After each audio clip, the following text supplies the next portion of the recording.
الحمد لله رب العالمين والصلاة والسلام على أشرف الأنبياء والمرسلين وعلى آله وصحبه أجمعين ثم أما بعد فأعوذ بالله من الشيطان الرجيم فلله الحمد رب السماوات ورب الأرض رب العالمين رب اشرح لي صدري ويسر لي أمري واحلل عقدة من لساني يفقهوا قولي آمين يا رب العالمين.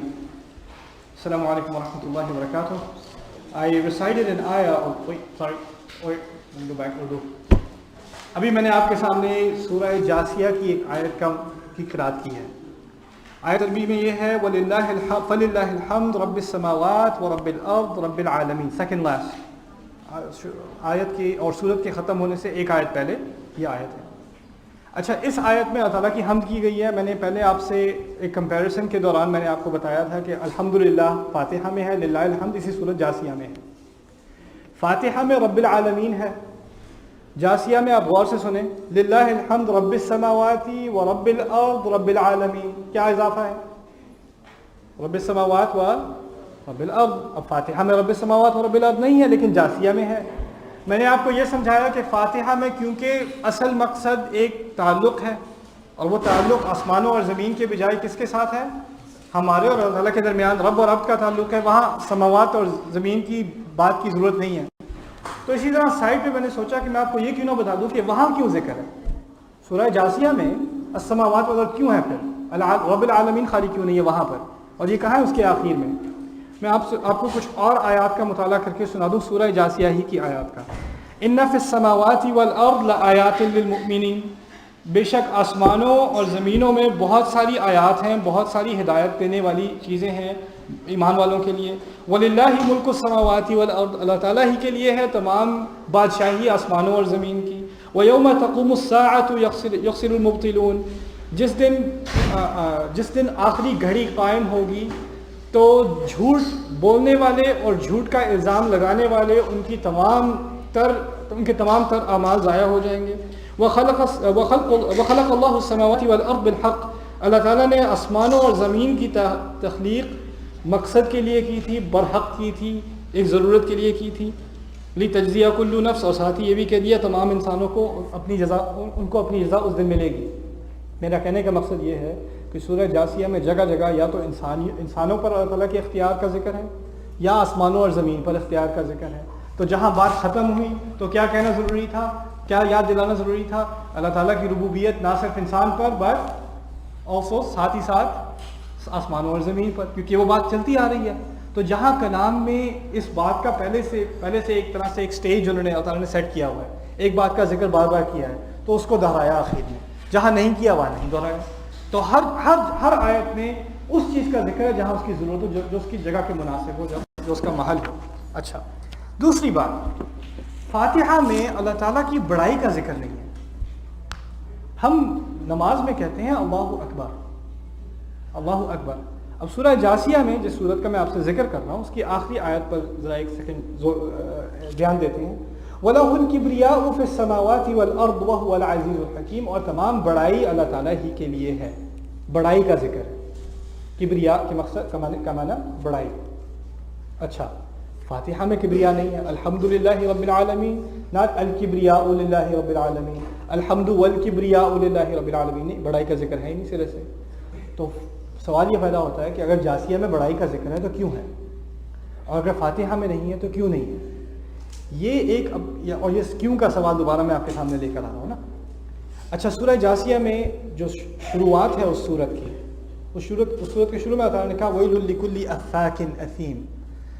سب سے بدتر عذاب اس شخص کے لیے جو افاک ہو، جو الزام لگانے والا ہو، جھوٹا الزام لگانے والا ہو، جو ہمیشہ گناہ اپنے لیے کماتا رہتا ہے.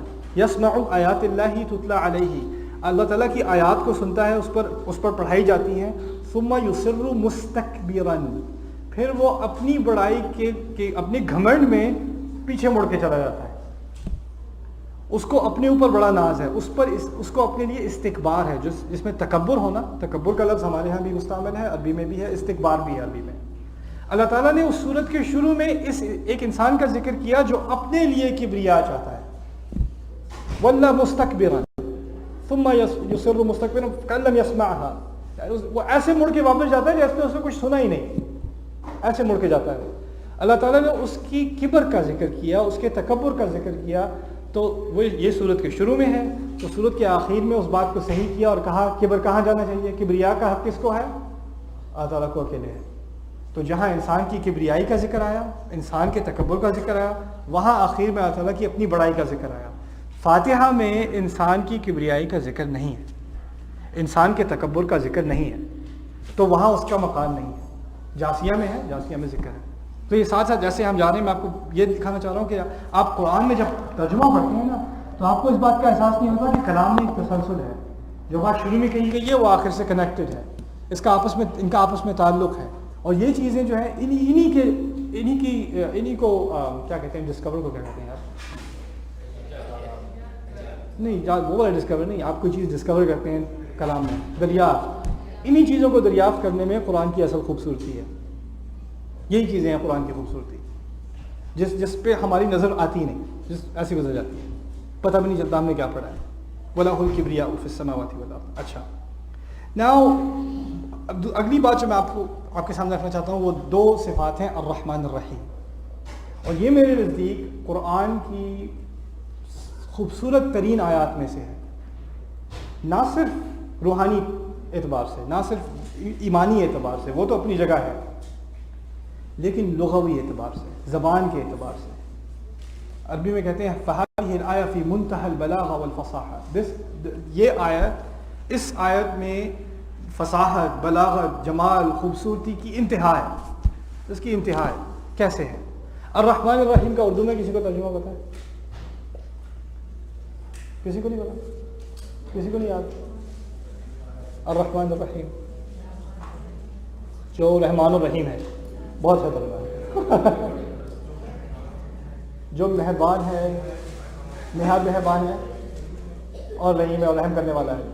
تو ہم بھی رحم کے معاملے میں ہم جو ذرا, کیونکہ ایک ہی لفظ ہے, ہمارے ہاں بھی وہی لفظ استعمال میں ہے, تو اس پہ بحث کم ہوتی ہے ہمارے ہاں, کیونکہ ہم سمجھتے ہیں ہمیں پتہ ہے رحم کیا ہے. میں نے آپ سے ذکر کیا تھا ڈکشنری آپ عربی کی کھولیں, ایک لفظ کھولیں, کتنے صفحے ملتے ہیں آپ کو, ایک لفظ کے 4-5 صفحے مل جاتے ہیں. رحم پہ بڑی بحث ہے عربی میں. رحم پہ پہلے تو ہمیں سمجھنا پڑے گا رحم کے معنی کیا ہیں, رحمت کے معنی کیا ہیں, پھر اس کے بعد ان دونوں الفاظ کو آپس میں کمپیئر کرتے ہیں, ان میں فرق کیا ہے اور ان کی ترتیب میں کیا فائدہ ہے اور ان کا اس آیت میں ہونے کا کیا فائدہ ہے. تو شروع کرتے ہیں رحمت کے معنی سے. رحمت عربی میں اصل میں ہے رحم سے, رحم زبر ہے رے پر, رحم. اور رحم کہتے ہیں ماں کے پیٹ کو, ماں کے پیٹ کو رحم کہا جاتا ہے. اور اس کو ماں کے پیٹ کو رحم اس لیے کہا جاتا ہے کہ اس کے اندر بچے کی تمام ضروریات پوری کی جا رہی ہیں, بچے کو کسی چیز کی کمی کا احساس نہیں ہوتا. اگر تکلیف ہوتی ہے تو کسے ہوتی ہے, ماں کو ہوتی ہے. اور وہ ہر طرح سے, پوری طرح سے اب ماں کی محبت میں کی لپیٹ میں ہے. ماں اگر سو رہی ہے یا جاگ رہی ہے یا خوش ہے یا غمگین ہے, بچہ خوش ہے, بچہ خیریت سے ہے, بچے کا خیال رکھا جا رہا ہے اس کے پیٹ میں. اس لفظ سے نکلا ہے لفظ رحمت. اور رحمت کا لفظ ایون ان انگلش ہم مرسی استعمال کرتے ہیں, مرسی صحیح لفظ نہیں ہے رحمت کے لیے. رحمت میں محبت ہے, رحمت میں کسی کا خیال رکھنا ہے, رحمت میں کسی کا اتنا خیال رکھنا ہے کہ وہ جس طرف دیکھے اس کو اپنا خیال ہی رکھا ہوا سمجھ نظر آتا ہے. وہ پوری طرح لپٹا ہوا ہے کسی کی محبت میں, پوری طرح لپٹا ہوا ہے کسی کے خیال میں, کسی کی کیئر میں. اسے رحمت کہتے ہیں عربی میں. اللہ تعالیٰ نے اپنا نام دیا ہے الرحمن, پھر دیا ہے الرحیم. اچھا, ایک طرح سے تو الرحمن کے معنی بھی رحمت کرنے والا ہے اور رحیم کے معنی بھی رحمت کرنے والا ہے. رحمان بھی ایک طرح کا رحیم ہے, رحیم بھی ایک طرح کا رحیم ہے. پھر فرق کیا ہوا, اس فرق پہ بحث بہت ضروری ہے. رحمان کو عربی میں کہتے ہیں صیغۃ المبالغہ. یہ لفظ مصطلح عربی لغت میں استعمال ہوتی ہے, صیغۃ المبالغہ. اب اردو میں ہم کہتے ہیں مبالغہ آرائی. پتہ نہیں آپ میں سے کچھ کو پتہ ہوگا مبالغہ آرائی کیا ہوتی ہے. بڑھ چڑھ کے بات کرنا, حق سے زیادہ بات کرنا. یعنی انڈے کو آپ تربوز بتا رہے ہیں تو وہ آپ مبالغہ آرائی کر رہے ہیں, ٹھیک ہے نا. لیکن عربی میں مبالغہ اصل میں جھوٹ نہیں ہوتا. مبالغے میں آپ کسی بات پہ زور تو بہت دے رہے ہیں اور آپ نے کسی بات کی اہمیت تو بہت بیان کر دی, لیکن آپ نے جھوٹ نہیں بولا بیان کرتے کرتے. آپ اتنے آگے نہیں گئے بڑھ چڑھ کے کہ آپ نے غلط بات کرنی شروع کر دی.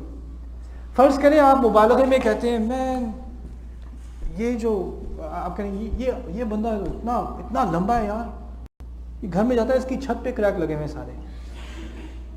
اب یہ مبالغہ ہے, واقعی میں کریک نہیں ہے, آپ ایسے کہنے کی کوشش کر رہے ہیں اور سب کو پتہ ہے اس میں کچھ نہ کچھ جھوٹ شامل ہے, یہ مبالغہ ہے. لیکن عربی کے مبالغے میں, اصل مبالغے میں جھوٹ شامل نہیں ہوتا. تو یہ ہے مبالغے کا صیغہ. مبالغہ کا مقصد کیا ہے؟ کسی چیز کی کثرت کو بیان کرنا, کسی چیز کے زور کو بیان کرنا, کسی چیز میں جو انٹینسٹی انتہا ہو اس کو بیان کرنا, بہت زیادہ کوئی چیز ہو اس کو بیان کرنا. تو رحمان کے معنی میں پہلا جو فائدہ ہے, جو بہت انتہا سے محبت کرنے والا ہو, بہت انتہا سے دھیان رکھنے والا, خیال رکھنے والا. I'm sorry brother, he needs some rahmah. Wait, hold on, I'll wait. He fell down. I hope he's okay. What was I saying? Adam alayhi salam. What was I saying? I forgot. مبالغہ. Okay. رحمان کے پہلے معنی extreme, انتہا, بہت زیادہ رحم, بہت زیادہ محبت, بہت زیادہ خیال کرنے والا. تو اس میں بہت زیادہ کا معنی آپ اپنے ذہن میں ڈال لیں کہ اس میں بہت زیادہ شامل ہے رحمان میں. دوسرا جو معنی اس میں شامل ہے وہ یہ ہے کہ الف نون کا جو اضافہ ہوتا ہے نا اپنے لک رحمان, عطشان, جوعان, غضبان, کافی الفاظ ہیں عربی میں جن میں یہ الف نون کا اضافہ ہوتا ہے. اس میں ایک طرف تو یہ بات بہت زیادہ ہو جاتی ہے, ایکسٹریم ہو جاتی ہے, دوسری طرف یہ چیز ٹیمپرری ہو جاتی ہے, عارضی ہو جاتی ہے. عطشان کے معنی ہے بہت زیادہ پیاسا, لیکن پیاس ہمیشہ کے لیے ہوتی ہے نہیں. جوعان کے معنی ہے بہت ہی بھوکا, لیکن بھوک ہمیشہ کے لیے ہوتی ہے نہیں. غضبان کے معنی ہے بہت ہی غصہ کرنے والا, بہت غصہ کیے ہوئے. غصہ ہمیشہ کے لیے ہوتا ہے نہیں, اتر جاتا ہے. تو آن کے معنی میں عربی میں لغت کے اعتبار سے ایک تو بہت انتہا ہے, دوسرا اس میں ایک عارضی عنصر ہے, یعنی جو چیز ہمیشہ کے لیے نہ ہو. لیکن صرف عارضی کہنا بھی مکمل نہیں ہے, کامل نہیں ہے, کافی نہیں ہے. ایسی چیز جو جب تک کوئی اور چیز آ کے اس کو ہٹا نہ دے وہ ہٹتی نہیں ہے. جیسے میں نے کہا بہت زیادہ پیاسا, اب پیاس خود سے تھوڑی جاتی ہے, پیاس کس سے جاتی ہے؟ پینے سے جاتی ہے. بہت زیادہ بھوکا, جوعان, بھوک خود سے تھوڑی جائے گی, کھانے سے جائے گی نا. غضبان, بہت زیادہ غصہ کسی کوئی تسلی دے دے یا کوئی آ کے آپ کو معاملہ حل کر دے, پھر غصہ جائے گا نا, یا سونے سے جائے گا, یا کوئی تھپڑ مار دے پھر غصہ اتر جائے گا. کچھ نہ کچھ ہونا پڑے گا تاکہ حالات بدل جائیں. تو آن میں ایک تو انتہا ہے, دوسرا کہ یہ ٹیمپرری ہے, عارضی ہے, تیسرا کہ یہ سچویشن بدل سکتی ہے لیکن کسی نہ کسی باہر کے عنصر سے, خود سے نہیں بدلتی. پانی سے پیاس بدلے گی, کھانے سے بھوک بدلے گی. سمجھ رہے ہیں؟ رحمان کا معنی یہ ہے کہ اللہ تعالیٰ کی رحمت بہت زیادہ ایکسٹریم ہے, بہت زیادہ خیال کرنے والا, بہت زیادہ محبت کرنے والا. Okay, too late. Hey you, don't do this again. Go from over there, okay? Okay, good boy. Now where are you going?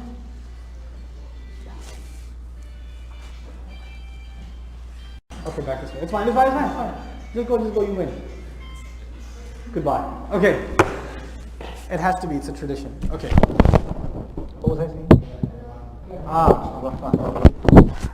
تو ایک تو ایکسٹریم ہے, دوسرا ٹیمپرری ہے, تیسرا معنی میں آپ کو بتانا بھول گیا. تیسرا معنی یہ ہے وہ جو اس وقت ہو رہا ہو. آن میں جو چیز ابھی ہو رہی ہے. اچھا میں آپ کو اس کی ایک مثال دیتا ہوں. آپ کہیں اس آدمی میں بڑا صبر ہے, یہ آدمی بہت صابر ہے. کیا اس کا مطلب یہ ہے کہ وہ آدمی اس وقت صبر کر رہا ہے؟ نہیں. میں کہوں یہ شخص جو ہے نا, یہ جو بندہ ہے یہ بڑا سے بہت نائس ہے, بہت کریم ہے, یہ بڑے نائس لوگ ہیں. کیا اس کا مطلب یہ ہے کہ وہ ابھی رائٹ ناؤ اس آن میں اس لمحے میں وہ کسی کے ساتھ اچھائی کر رہے ہیں؟ نہیں. آپ کہیں یار یہ بہت غنی ہے, یا یہ بہت جنرس کے لیے کیا لفظ اردو میں استعمال ہوتا ہے؟ سخی, بہت سخی آدمی ہے. کیا اس کا مطلب یہ ہے کہ وہ ابھی اپنی سخاوت دکھا رہے ہیں؟ نہیں. ان میں یہ ایک کوالٹی ہے, ان میں ایک صفت ہے یہ, اور یہ بہت ظاہر ہے, بہت دفعہ کرتے ہیں, لیکن اس کا مطلب یہ نہیں کہ ابھی کر رہے ہیں. اگر میں اللہ تعالیٰ کے بارے میں کہوں کہ وہ بہت رحیم ہے, رحیم میں یہ معنی نہیں ہے کہ ابھی وہ رحمت دکھا رہا ہے. اس میں رحمت کا عنصر ہے, اس میں رحمت تو ہے لیکن رحمت دکھا نہیں رہا نیسیسریلی, لازمی نہیں ہے. رحمان میں یہ ہے کہ وہ بہت زیادہ رحیم ہے, بہت زیادہ رحمت کرنے والا ہے, اور وہ عارضی ہے اور وہ ابھی ابھی کر رہا ہے. ابھی ابھی وہ کسی رحمت کے عمل میں مشغول ہے. ابھی نہ ابھی فوراً اللہ تعالیٰ ہم پر اپنی رحمت ظاہر کر رہا ہے. رحمان میں انتظار کی ضرورت نہیں ہے. آپ کسی سے کہیں مثلا میں انگریزی میں مثال دیا کرتا ہوں, امید ہے کہ اردو میں بھی سمجھ آ جائے گی. آپ فرض کریں آپ کی جو فائنینشیل سچویشن ہے, اقتصادی سچویشن ہے, وہ ذرا پتلی, آپ چیک ٹو چیک ہیں, بالکل آپ کا پے چیک کا بالکل انتظار ہوتا ہے ورنہ کرایہ بھی نہیں بھرے گا. اچھا آپ کا باس جو ہے وہ شہر کے دوسری طرف ہے, وہ لیٹ ہو گیا آتے آتے, اور آپ جمعے کی شام کا ٹائم ہے اور آپ کو اپنا چیک چاہیے. 4:30 بج رہے ہیں, 5 بجے آفس بند ہو جائے گا, اگر وہ نہیں پہنچا تو آپ کو اپنا چیک نہیں ملے گا. آپ کو, آپ پریشان بیٹھے ہیں آدھا گھنٹہ. اچھا آپ کا جو کو ورکر ہے, آپ کے ساتھ جو کام کرتا ہے, آپ کا دوست, وہ کہتا ہے نہیں آپ فکر نہ کریں, وہ بہت ذمہ دار ہے آپ کا باس, وہ آ جائے گا, آپ فکر نہ کریں, 5 بجے سے پہلے پہنچ جائے گا, وہ بہت ذمہ دار آدمی ہے. وہ آپ کو اس کی ایک تعریف بتا رہا ہے, اس کی ایک صفت بتا رہا ہے. کیا صفت ہے اس کی؟ ذمہ داری. اس میں بہت ذمہ داری ہے. آپ کے دماغ میں ہے, مجھے پتا تو ہے کہ وہ ذمہ دار ہے, میری امید یہ ہے کہ وہ ابھی ابھی ذمہ دار ہو رہا ہو. اگر اس کی ذمہ داری ابھی ظاہر ہو جائے تو بڑی اچھی بات ہو, رائٹ. اگر کسی کو آپ یہ بتا دیں کہ وہ ذمہ دار ہے تو اس میں امید نہیں ہے, اس میں تو مستقبل کی بات ہے. ابھی میرا مسئلہ تو ابھی کا ہے یار, ابھی کیا, ابھی ذمہ دار تو نہیں لگ رہا مجھے, وہ ابھی تو نہیں آئی گاڑی. اب 4:35 پہ گاڑی پارک ہو گئی, باہر کھڑکی میں دیکھ لیا آپ نے, ہاں واقعی ذمہ دار ہے, آج تو بڑی ذمہ داری دکھائی, رائٹ. تو انسان جب مشکل میں ہوتا ہے نا, انسان جب کسی مشکل میں ہوتا ہے تو اس کو مستقبل کی فکر نہیں رہتی, وہ مستقبل کے بارے میں بالکل بھول جاتا ہے. اس کے سامنے بس ایک ہی مسئلہ ہوتا ہے جو مسئلے میں ابھی پھنسا ہوا ہے. میں آپ کو اس کی سادہ مثال دوں. اگر آپ کو بھوک لگی ہے, آپ نے لنچ نہیں کیا, میٹنگ میں لنچ کا ٹائم گزر گیا, پھر اور کام آ گیا, 6 بجے آپ آفس سے فارغ ہوئے, 1.5 گھنٹہ آپ ڈرائیو کر کے گھر پہنچے, بھوک لگی ہے. وائف آپ سے پوچھتی ہے اگلے ہفتے کیا پکائیں؟ آپ کا کیا جواب ہوگا؟ اگلے ہفتے کو چھوڑو یار, مجھے کچھ کھانا دو ابھی, مجھے نہیں پتا اگلے ہفتے, مجھے کچھ سمجھ نہیں آ رہی, مجھے کھانا چاہیے ابھی. سمجھ رہے ہیں نا؟ اگر آپ کا مسئلہ ابھی کا ہے اور ابھی کا مسئلہ حل نہ ہوا ہو تو مستقبل کی بات ہی انسان بھول جاتا ہے, اس تک دماغ بھی نہیں جاتا. مستقبل کے بارے میں فکر اس وقت ہوتی ہے جب اب کا مسئلہ حل ہو چکا ہو. یہ بہت اہم ہے سمجھنے کے لیے. اور الرحمن الرحیم یہ بات, اب آپ نے کھانا کھا لیا, پیٹ بھر گیا, آرام سے بیٹھے ہیں. اب اگر کہا جائے اگلے ہفتے کیا کریں, ہاں مجھے اگلے ہفتے قیمہ بھی ہونا چاہیے, کچھ بریانی بڑے عرصے سے نہیں بنائی تم نے, یہ وہ. اب اگلے ہفتے کی بات آرام سے ہو جائے گی. انسان کا جب ابھی کا مسئلہ حل ہو جائے تو اس کا ذہن پھر مستقبل کی طرف جاتا ہے. اگر ابھی کا مسئلہ حل نہ ہو تو پھر تو مستقبل چھوڑو, ابھی کا مسئلہ ہے. الرحمن کا فائدہ یہ ہے کہ کب کا مسئلہ حل ہو گیا؟ ابھی کا مسئلہ حل ہو گیا, کیونکہ رحمت بہت زیادہ آ رہی ہے اور ابھی آ رہی ہے. رحمان کے 3 معنی میں نے آپ کو بتائے رحمت کے متعلق. پہلا بہت زیادہ ہونا, دوسرا عارضی ہونا, اور تیسرا ابھی